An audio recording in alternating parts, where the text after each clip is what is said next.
Una canción muy famosa en su tiempo se titulaba Lo escuché a través de la vid. Para nosotros, obviamente, eso no tiene sentido.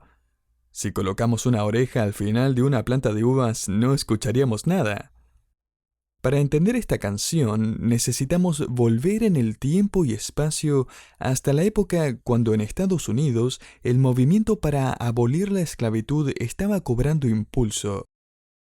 Este fue un tiempo cuando varios grupos de esclavos fugitivos del sur se dirigían hacia el norte de Estados Unidos a través del ferrocarril subterráneo. El ferrocarril subterráneo era el término usado para referirse a la red clandestina de casas donde simpatizantes del movimiento escondían, alimentaban y ayudaban a los esclavos fugitivos a llegar a su destino. Entre las distintas formas de comunicación con los esclavos a lo largo de este ferrocarril subterráneo se usaban los tendederos de ropa. Los dueños de estas casas colgaban estratégicamente cierto tipo de ropa para comunicar si era seguro o no viajar por esa zona. Ya que la cuerda para colgar la ropa era cara a mediados del siglo XIX, las vides a menudo servían como sustitutos para las cuerdas. Este primitivo sistema de comunicación eventualmente llegó a ser conocido como el telégrafo de la vid. Finalmente se eliminó la palabra telégrafo y la gente simplemente empezó a decir la vid para referirse a escuchar las últimas noticias y los chismes más nuevos. En Estados Unidos, la frase "lo escuché a través de la vid" hoy por hoy se usa todo el tiempo, y ya no tiene nada que ver con ayudar a liberar personas. De hecho, parece significar todo lo contrario. La gente no termina liberada por la vid, sino que a menudo terminan apresados por ella.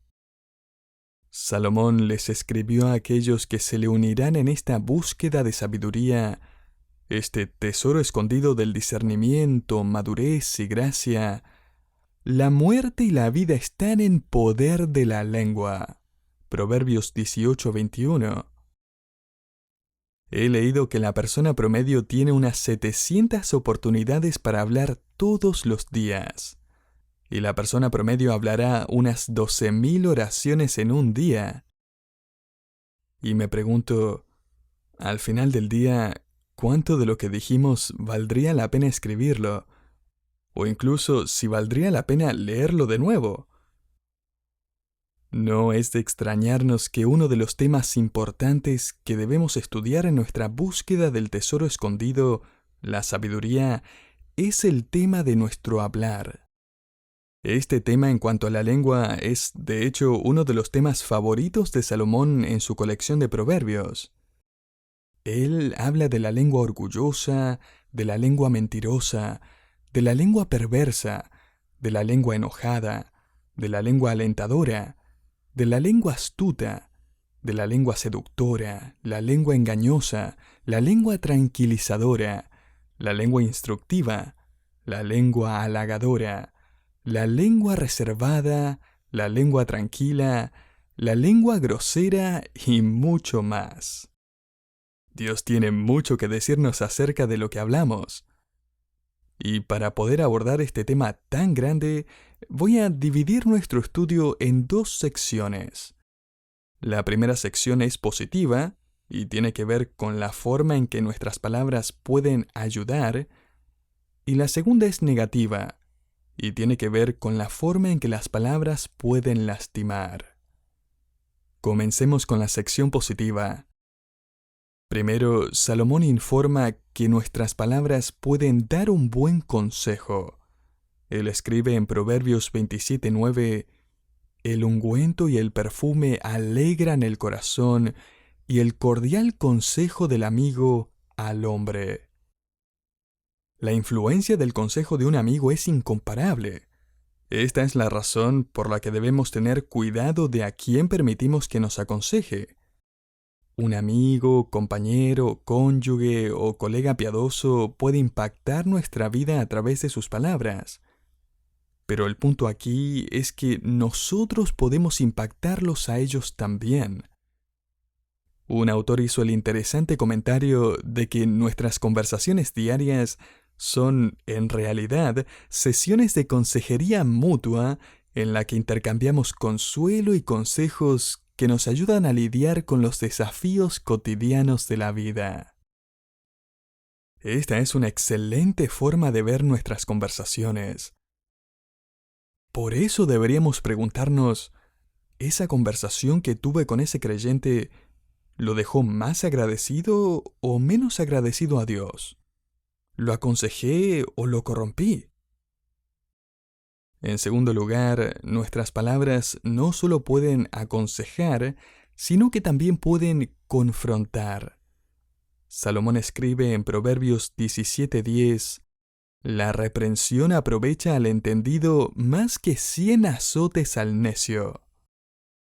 O sea, si desafiamos a un creyente comprometido porque no está hablando o viviendo de la manera que corresponde a un hijo de Dios, éste va a considerar seriamente sus palabras. La confrontación va a llamar su atención para bien. Solo una palabra o dos, y una persona sabia escuchará y aprenderá de sus errores, va a aceptar la palabra de amonestación, va a ceder ante la autoridad y va a tomar la acción apropiada. No así el necio, escribe Salomón en el capítulo 17. Incluso si lo agarran a golpes, aun si lo azotan 100 veces, no va a cambiar. Salomón también advirtió, no reprendas al escarnecedor para que no te aborrezca. Corrige al sabio y te amará. Proverbios 9:8. Es decir, no todas las personas que amonestemos o desafiemos van a apreciarlo. En tercer lugar, nuestras palabras no solo pueden aconsejar y confrontar, sino también reconfortar. En Proverbios 25:11 leemos, manzana de oro con figuras de plata es la palabra dicha como conviene. Estoy de acuerdo con Charles Bridges, quien escribió a mediados del siglo XIX que esta es una referencia a una fruta literal, manzanas doradas servidas en bandejas de plata. Cuán refrescantes pueden ser las palabras, como una fruta madura presentada de la mejor manera posible, satisfaciendo tanto el hambre como la sed al mismo tiempo. En cuarto lugar, nuestras palabras no solo pueden aconsejar, confrontar y reconfortar, sino también alegrar. Salomón escribió, la lengua apacible es árbol de vida, mas la perversidad de ella es quebrantamiento de espíritu. Proverbios 15:4. ¿Pueden las palabras realmente marcar la diferencia? Solo escucha a los comentaristas deportivos hablando de que el equipo local tiene la ventaja. Ahora, ¿por qué es que el equipo local tiene ventaja? Porque los deportistas juegan frente a sus aficionados, que los alientan en lugar de gritarles cosas que no podemos repetir. Son amigos en lugar de enemigos. Es más probable que jueguen su mejor partido cuando los aficionados los están animando. Esa es la razón por la que jugar de local es sinónimo de ventaja. Querido oyente, ¿se le pasó por la mente alguna vez que todas las batallas del cristiano son partidos fuera de casa? Estamos lejos de casa. El mundo aplaude y alienta al equipo contrario y busca desanimarnos e incluso llevarnos a la desesperación. El ruido en el estadio a veces es abrumador. Nuestros partidos siempre son fuera de casa.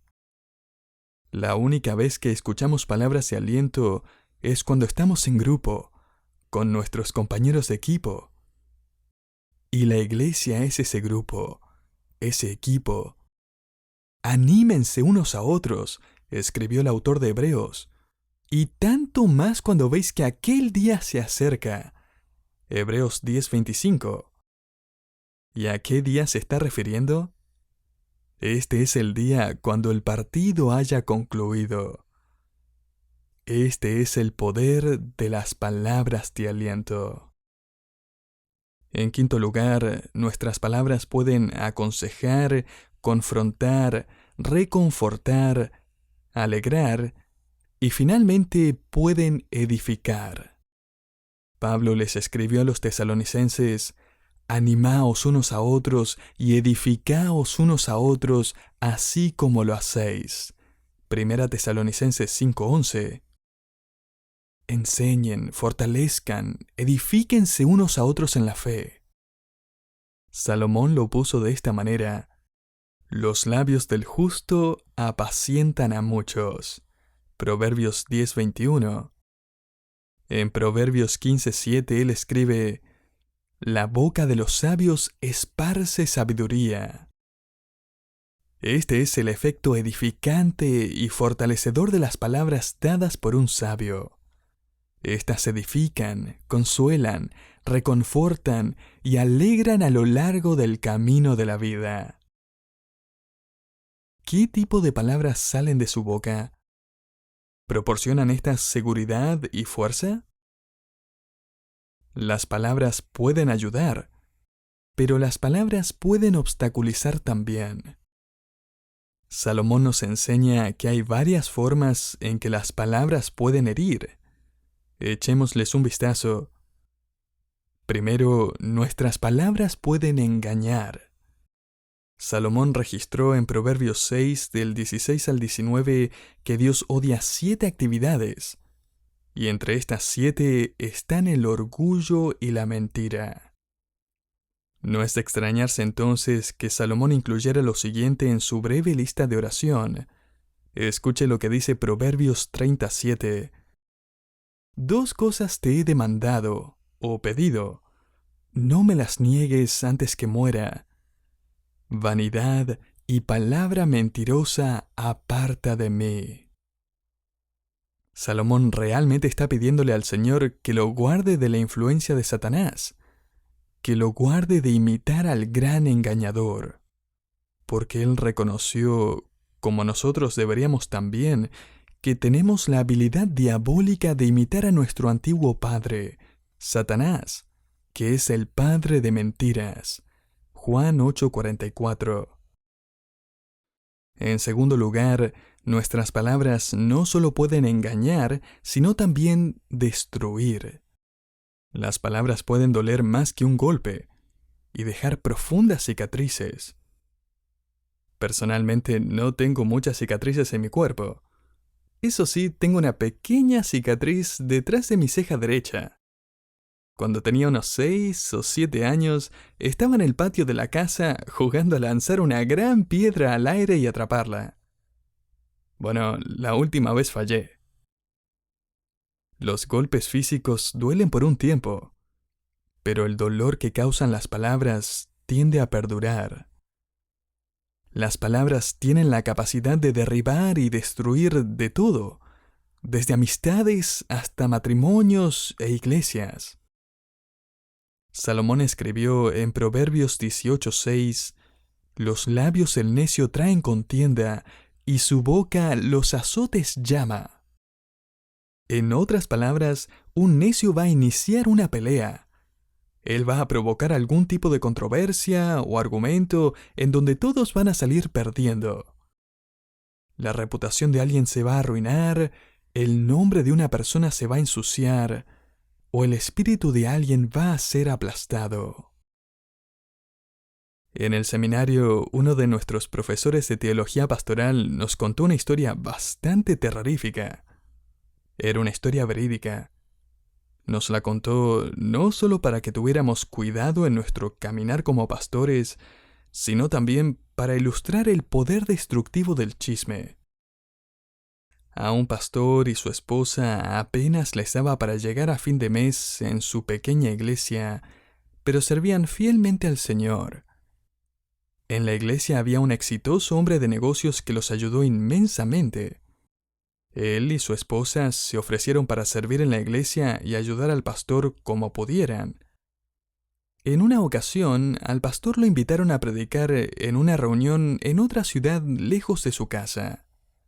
Él no tenía dinero para un boleto de avión y su propio auto estaba demasiado viejo para arriesgarse a viajar en él. Cuando este empresario se enteró de la situación, le dijo al pastor que tenía la solución perfecta. Él tenía que hacer un viaje de negocios, así que estaría viajando en avión durante el mismo tiempo que el pastor estaría de conferencia. Así que le dijo al pastor: «Mire, ¿por qué no conduce hasta mi casa, deja su coche allí, me lleva al aeropuerto y luego usa mi auto para ir a su reunión? Cuando vuelva a la ciudad me puede ir a recoger». El plan sonaba fantástico. El único problema era que este pastor ahora tenía su vehículo estacionado durante la noche en la casa del hombre, mientras que el coche del hombre no estaba. Los vecinos sacaron conclusiones precipitadas y empezaron a difundir las noticias. En cuestión de días, esta pequeña comunidad estaba convencida de que el pastor le estaba siendo infiel a su esposa. El pastor terminó renunciando, incapaz de superar la destrucción de su reputación e integridad. No hubo forma de recuperarse del chisme que se había extendido como un cáncer por todo el pueblo. Salomón escribió: «El hipócrita con la boca daña a su prójimo». Proverbios 11:9. Las palabras pueden engañar y pueden destruir. En tercer lugar, las palabras tienen la capacidad de dividir. Proverbios 16:28 dice: «El chismoso aparta a los mejores amigos». Lo sorprendente de esta declaración de Salomón es que no son los conocidos los que se dividen, no son los que apenas se conocen en la iglesia, sino los amigos íntimos. Este era un problema tan serio en los comienzos de la iglesia que casi todas las epístolas tratan sobre el poder de la lengua. De hecho, Pablo le dijo a Tito que desechara a la persona divisiva de la asamblea después de darle una segunda advertencia. Al hombre que cause divisiones después de una y otra amonestación, deséchalo. Tito 3:10. ¿Por qué? Porque la iglesia debe demostrar unidad en el espíritu y el poder transformador del evangelio para producir amor y buenas obras. El enemigo puede usar las palabras de una persona divisiva para obstaculizar la capacidad de la iglesia de demostrar unidad y amor. Entonces, la pregunta sigue siendo: ¿qué debemos hacer con este increíble poder que tenemos en nuestros labios? Estamos en esta búsqueda de sabiduría, que es la aplicación de la verdad a la vida. ¿Qué hacemos entonces con nuestras palabras? En primer lugar, debemos resguardar nuestras palabras. Salomón escribió: «El que guarda su boca y su lengua, su alma guarda de angustias». Proverbios 21:23. ¡Cuán cierto!, ¿verdad? Habría sido bueno aprender esto en tercer grado, ¿no? A mí nunca me mandaron a sentar a la esquina por quedarme en silencio. Me reí cuando encontré esta anécdota de unos niños que estaban en la escuela primaria. Mientras leía la historia, no pude evitar imaginar la lucha interna de este pobre maestro mientras trataba de mantener el control de sus emociones. Estos niños iban a segundo grado en la escuela pública. Un día estaban en casa, sentados a la mesa, cuando uno de ellos le dijo a su papá: «Creo que nuestro profesor de música es cristiano». Su hermano intervino: «Sí, estamos bastante seguros de que es cristiano». El padre pensó: «Vaya, mis hijos saben discernir las cosas espirituales a tan temprana edad». Les preguntó entonces: «¿Y cómo lo saben?».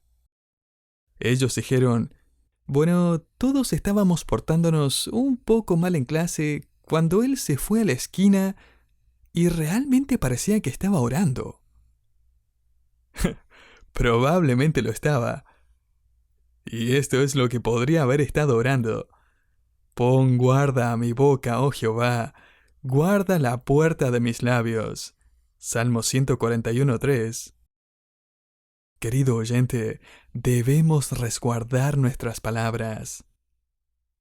En segundo lugar, en cada oportunidad posible, silenciemos nuestras palabras. Salomón escribe: el que refrena sus labios es prudente. Proverbios 10:19. Abraham Lincoln escribió una vez: a menudo me he arrepentido de mis palabras, nunca de mi silencio. Y ya que estamos, permítame recomendarle que se deshaga del chisme. Queme la vid, trátela como una hiedra venenosa, o la maleza que sigue tratando de reaparecer en su patio. Trate el chisme con severidad, no lo ignore. Manténgase alejado de su grupo de amigos de internet si no le permiten alejarse de los chismes. Elimine y aléjese de las fuentes de chismes en su vida. Ese programa televisivo, esa revista, esa página o grupo de Facebook o WhatsApp. Salomón escribió: el que ahorra sus palabras tiene sabiduría. Proverbios 17:27.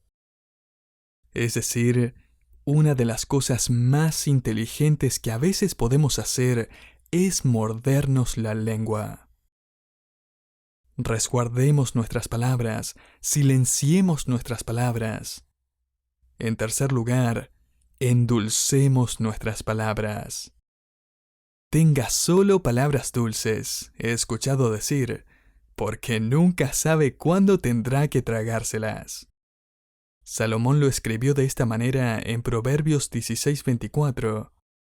Panal de miel son los dichos suaves. ¿Cuáles son algunas palabras agradables que son dulces como la miel? Permítame sugerir algunas frases que deberíamos repetir más a menudo esta semana. Por ejemplo, estoy orgulloso de ti. ¡Qué palabras más dulces para el alma!